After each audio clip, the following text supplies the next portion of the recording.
Hello, I'm that frizzy-haired, psychotic chick, and I flip out over movies and encourage you to do the same, because movies are evil. So evil that we love them. Oh, wonderful, wonderful, evil movies, aren't they? Today, I'm looking at Brave, a princess who has hair almost as frizzy as me. I have personally always hated this movie due to the main message I saw in it. Be a brat and do everything to get your way and it will all be okay. I'll be looking it over more closely this time to see if I can't spot something maybe slipped in by our evil overlords, the Illuminati. But they are a tricky bunch, so I'll have to watch closely. So put on your tinfoil hats with me and let's look over this horrible yet beautiful horrible film. I like to line a hat of my choice with my aluminum foil. That way I can be styling as I protect myself against the intrusive evil thoughts sent out by the ruling class of the elite, the lizardmen, to disrupt society on a daily basis. Plus, if it's under a hat, no one's going to suspect you of your paranoid delusions. As the movie opens, we get a scenic view of Scotland, which soon zooms down to display our main character, Merida, playing hide-and-seek with her mother, thus highlighting the close relationship they had in her youth. Merida's father soon appears, and as the child has an interest in archery, he gives her a bow of her own. This is to establish Merida as the independent little brat she displays herself as throughout the rest of the film, emphasized especially when her mother complains to her husband that it isn't proper for a lady to have a bow. Merida wanders off into the woods in search of a stray arrow and finds nothing other than a will-o-wisp. If you know anything about the real mythology of these buggers, then you should know that you should never follow a will-o-wisp, as they are said to lead stray travelers to their death. But this is a Disney-fied will-o-wisp, thank heavens, so these little bastards are rendered harmless, nay, even helpful, in this movie, which defies the mythology they were spawned from. Oh my god! Not even 5 minutes in, and Disney is trying to tell kids that spirits in which our ancestors labeled as hostile and dangerous should be trusted. It may seem innocent enough, but everyone knows that Disney is a spawn of Satan and wants to pervert the young, fragile minds of our children.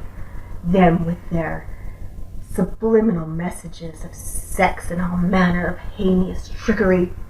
But we love them, don't we? Oh, please say yes, or else something horrible will happen. When I first saw the sequence of the little girl following the will-o-wisp, knowing the mythology of the buggers, I felt some very real suspense. I believed the little girl was in serious danger and thought, thank God the mother called her back, only to be disappointed later when the wisps are helpful. Merida tells her mother that she saw the wisp, and she responds with, Some say that will-o'-the-wisps lead you to your fate. Yes, if by fate you mean your impending death! Suddenly, a bear appears and the men rise to fight him off, which leads to the opening title. Seriously, knowing the mythology about wisps, I was more scared of them than that motherfucking bear. Skip several years into the future. Merida's father lost his leg fighting the evil bear. Merida's a teen. She now has 3 younger brothers and has developed her bratty attitude even further. Don't agree? Keep watching. I know the mom might seem overbearing and strict, but trust me, it's just because she wants her daughter to become a responsible queen someday. Merida doesn't seem to understand the weight she carries as a princess and acts like any normal rebellious teen. Because being a disciplinarian that keeps the future in mind and wants to teach their children responsibility is bad. You should lighten up. Forget that the fate of thousands lie in your hands. The kingdom can run itself while you take off into the wind, riding some valiant steed with your hair fluttering everywhere like princesses should, right? It'll be fine. In the meantime, I consider myself lucky to be ready and prepared for the coming zombie apocalypse. Her little romp on her horse Angus is a beautiful scene, I must admit, but it's over fairly quickly and is one of the few scenes of Merida expressing her independence without some self-serving agenda behind it. Part of me wishes we had more of that, really. The ancient Scottish landscape is beautifully rendered, but in all reality, I feel the scene was pretty much put in as a see how brave and free-spirited our princess is montage. Truthfully, I could never see her as anything other than a selfish brat after watching the whole movie. We'll get there eventually. Ooh, but let's just keep watching to see if we can find any other hidden gems. After this brief adventure, she goes back home and has dinner with her family. The mom keeps being her strict self, as we have established in previous scenes, and it is revealed after a bit of hijinks that the king and queen have been seeking a groom for Merida without her knowledge. It turns out that all the lords from the clans of the kingdom are going to come to the castle to compete for Merida's hand in marriage. As expected, Merida does not respond very well to this. Merida, this is what you've been preparing for your whole life. No, it's what you've been preparing me for my whole life. I won't go through with it. You can't make me. Merida! And after Meridia runs off to her room in anger, her mother tries to remind her of her responsibilities as a princess and convince her to go along with her plans, which also does not go so well. The movie shows the feelings of both sides of the argument by switching between the mother and the daughter, but neither character is in the presence of the other. We see the queen's loving attentions and Merida's selfish reservations. I mean, seriously, what princess refuses to do her duty even if it is marriage, knowing that if she doesn't do as expected, there could be war? Has she no love for her people? Is she so selfish that she would allow the slaughter of countless lives instead of doing her duties? What kind of princess is that? Sweetheart, you were born to privilege, and with that comes specific obligations. Disney princesses, everyone. We're doing things like looking pretty, how you wave a fan, or ride a horse are more important than actually serving your people. So the clans arrive, all excited for the chance to win the heart of the princess, while also expressing how close they really are to breaking out into war, as they all begin fighting in the main hall of the castle. The only thing that breaks them up is the royal air of the queen, proving that she is well respected among the clans.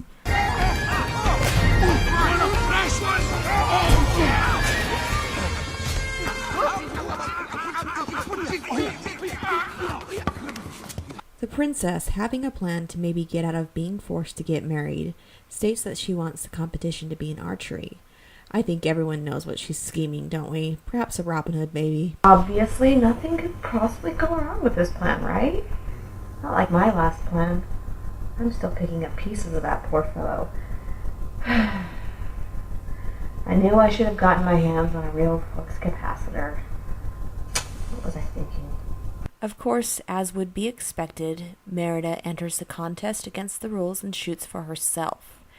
Again, need I mention once more that if she pisses off the clans, war will ensue? Yet she shows that she clearly does not care about this fact one bit. Snotty princess only cares about snotty princess. Seriously, there should be a meme of this girl saying, the amount of fucks I give, Merida level. And if she had a level, it would be over 9,000. And of course, as expected, the queen does not take kindly to a rebellion, seeing what Merida did as an embarrassment to the clans. After a heated spat in which Merida damages a tapestry her mother made, causing her to react by taking her bow from her and throwing it in the fire, Merida flees in tears from the castle on her horse, but is thrown to the ground when he won't venture near a mysterious stone circle, where she encounters more wisps. No, Merida, don't fall for their deception! Oh, wait. Merida really is kind of a rotten girl, isn't she? Maybe she deserves it. Yes, Merida. Follow the wisps. As your mother told you as a child, they will lead you to your fate. Of course, if these weren't stupid Disney-fied wisps, it would be, so much better. Pending death. Yes, she follows the evil little brutes, but instead of leading her to her impending doom like a real wisp would, they lead her to a strange old witch's hut, and it appears that she has a thing for bears, oddly enough. The witch gives her a magic cake to give to her mother, which she does. Now, I don't care what anyone says. The following scene tells you everything you need to know about this girl's character, and let me tell you, it is not pretty. As the mother begins to feel the effects of the cake, Merida shows almost no concern or remorse over what she's done. Instead, she keeps pestering her, all smiles and cheer on whether she's changed her mind over the marriage. For all she knows, the witch in the woods could have been conspiring to kill the queen and gave her a poisoned tart. After all, the queen seems to be the most competent among the royal family, and her diplomacy alone is what's keeping the kingdom from falling apart. Yet Merida shows absolutely no concern for her mother's well-being.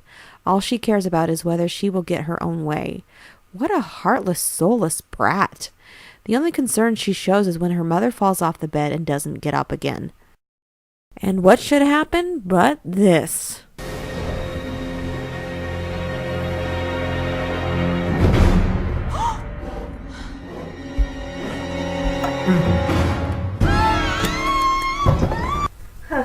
A witch that's got an obsession with bears turned her mother into a bear. Go fig. Another bratty thing Merida does when she realizes the error of what has just happened, she passes blame off from herself onto the witch. It's not my fault. It's not my fault.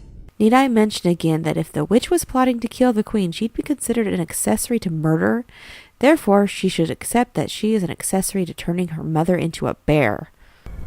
Isn't Merida at least guilty of something along the lines of hiring a hitman? If I had a dime for every hit I put out on somebody, I'd have one pretty penny. Except for the fact that hits are rather expensive to put out on people. I really should start doing my own dirty work. It's funner, and you save money. Seeing as Merida's dad hates bears due to having his leg gnawed by one, we have a chase through the castle where Merida and her brothers have to help their mother get to safety.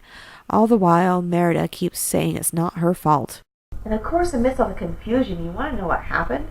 Merida left the remnants of the cake her mother didn't eat behind. Sure, that's not going to bite anyone in the ass later. Merida and Bear Mom venture out to find the witch's cottage, but as luck would have it, she's not there. The witch was courteous enough to leave a message and informs them that they have only 2 days before the spell becomes permanent, and also offers a cryptic rhyme as a clue to break it. Merida has no idea what the rhyme means and has something of a meltdown.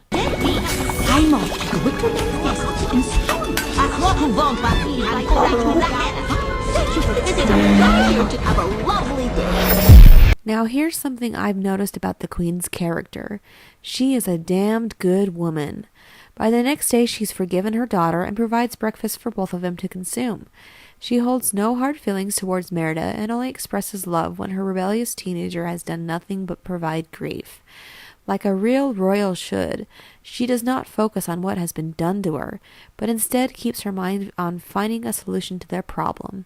Like I said before, it seems she is a woman of such grace and strength that she is the main figure holding her kingdom together. I personally would rather have a movie made about her.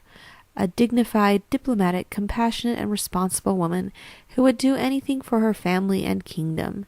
She even suggested earlier in the movie that she, like she was expecting of Merida, got married for the sake of her kingdom, despite the fact that it does seem like she has developed true feelings for her husband, who again, like she wanted for Merida, was an arranged marriage.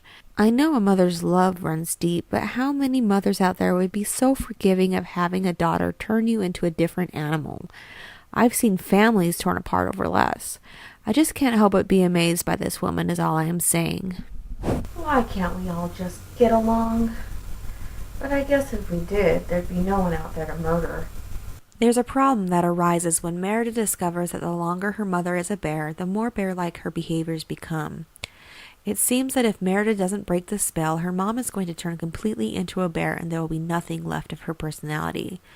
Fortunately, she manages to snap her out of it before becoming tasty, tasty bear chow. Aw, Bear Mom, why did you stop? You had it in you, I know it. Just a little longer and it would have been bye-bye, Merida. The world would have been a much better place.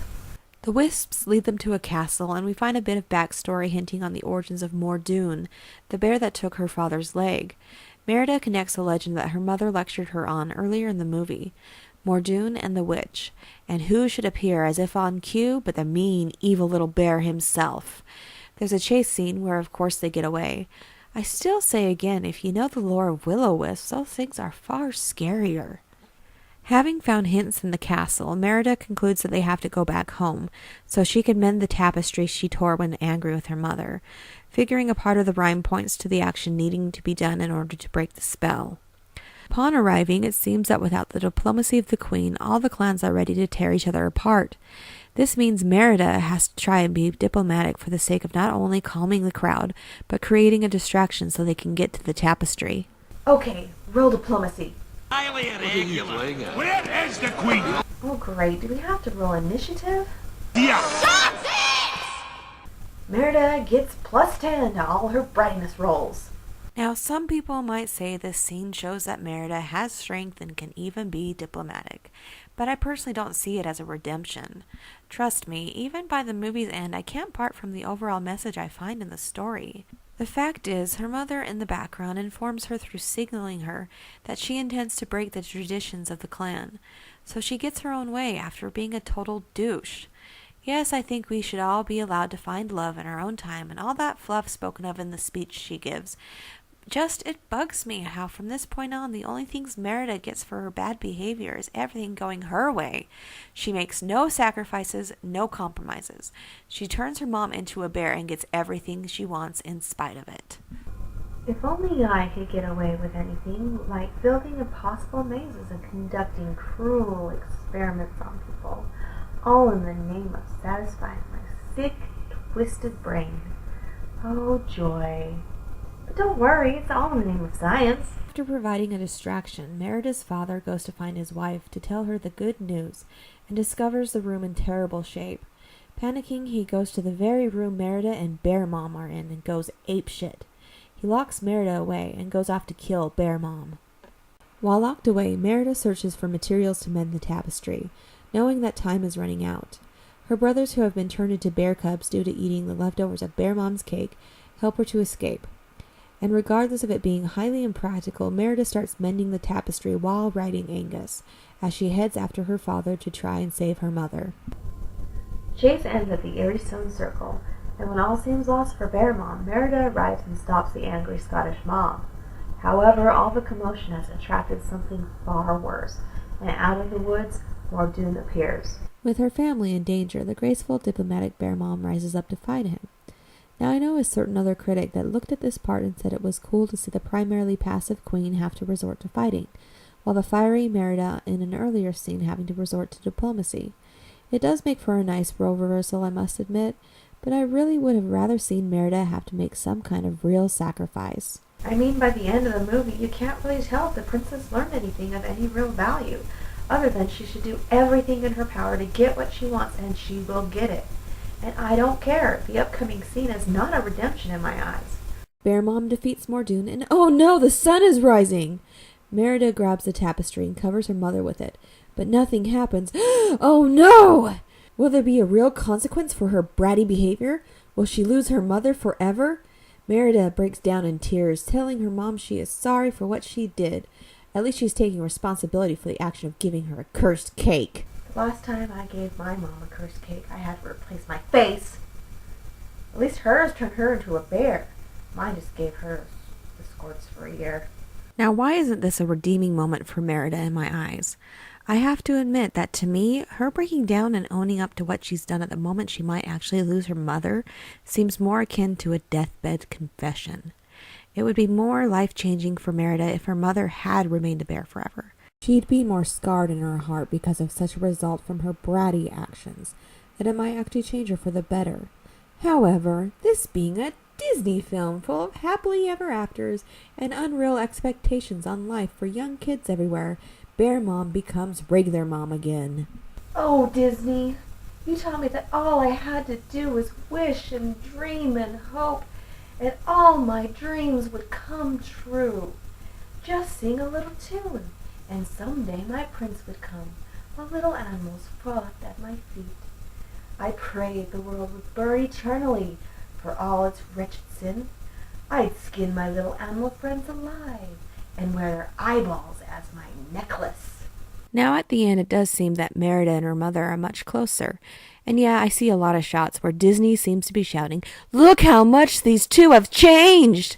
But come on, that doesn't change the tone of the last sentence Merida states. But I know better.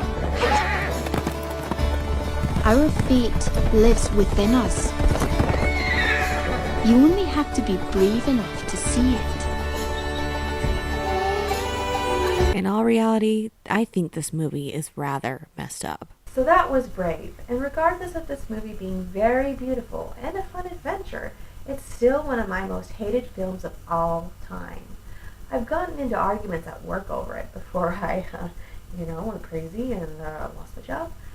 Some say Merida deserved to get everything she wanted because it was her culture that needed changing, and she was brave enough to risk war to do it. However, my response to this argument is that Merida didn't make changes for the sake of her people. Seriously, her focus the entire time was herself. She risked possibly killing her mother and starting a war to satisfy her own selfish desires, and in the end there are no real repercussions for her actions. Sure, she has the equivalent of a deathbed confession, but when has that ever changed anyone? The fact is, when someone is facing losing something, whether their own lives or something they love, they will say just about anything to try to hang on to it. It's no different here, people. Truthfully, I can't help but be worried for Merida's kingdom for when she does become queen, because one of her biggest life lessons that she faced as a teen taught her that if she does even the most heinous sorts of actions to get what she wants and remains adamant that she wants it, it will go in her favor. Who wants a queen like that? I'd take human bear mom over Queen Merida any day. So what do you think? Does Brave convey a message that one should be a brat and do everything in their power to get their way? Why or why not? I'm that frizzy-haired psychotic chick, and I will see you in the paddy wagon. Can you see through the hidden lies, the symbols, their meanings in the back of your mind? The programmers and keeps you in your place. If you defy it, will you be erased? Are you as free as you might think? A man or machine, push yourself to the brink. Find the codes and make your escape. The Matrix has you. Will you defy your fate?